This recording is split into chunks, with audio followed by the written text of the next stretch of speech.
Hello everyone, मैं डिकनेस प्रीति सी teachers खब्बल से। तो आज मैं आप लोगों के सामने एक बहुत ही इम्पोर्टेंट टॉपिक पे बात करने वाली हूँ। मेरे टॉपिक का नाम है अपने विश्वास में बने रहना। आमीन।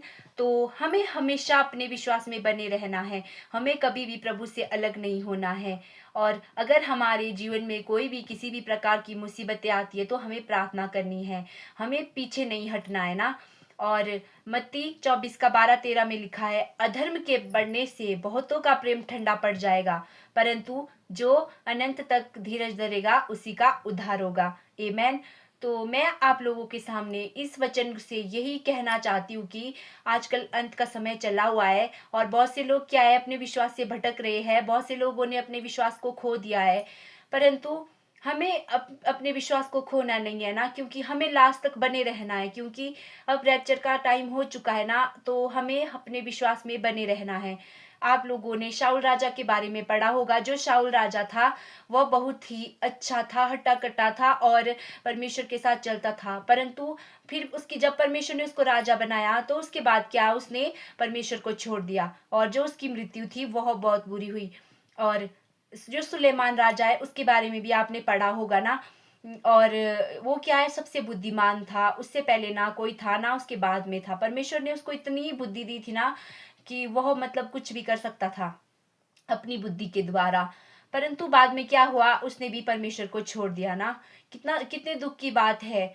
परंतु हम तो एक आम इंसान है ना। शैतान क्या है, हमारे पीछे पड़ा रहता है कि कब मैं इनको परमेश्वर से दूर करूं। तो इसलिए मैं आपसे यही कहना चाहती हूँ कि हमें शैतान को अपने जीवन में मौका नहीं देना है। वो चाहता है कि वो हमें कब पटके, परंतु हमें परमेश्वर के साथ बने रहना है और शैतान को अपनी लाइफ में बिल्कुल भी मौका नहीं देना है। ऐसा होता है ना, जब हम परमेश्वर से प्रार्थना करना छोड़ देते हैं, जब हम परमेश्वर के वचनों को पढ़ना छोड़ देते हैं, तो क्या शैतान हमारी लाइफ में एंट्री करता है और धीरे धीरे करके वो हमारी लाइफ को बर्बाद कर देता है।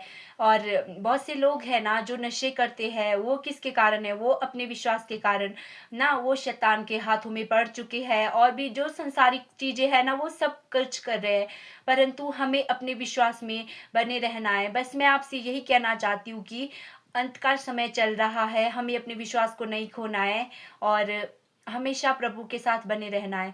परिस्थितियां चाहे कैसी भी आए ना हमारी लाइफ में, परंतु हमें उससे हिम्मत नहीं हारनी है।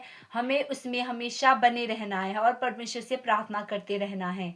क्योंकि अगर हम जब शैतान ने परमेश्वर की परीक्षा ली थी ना, तो परमेश्वर भी खड़े रहे थे। इसलिए हमें भी, वो हमारे जीवन में घुसने की कोशिश करता है परंतु हमें उसे मौका नहीं देना है। बस मैं आपसे यही कहना चाहती हूँ। आमेन। यही मेरा टॉपिक था। Thank you.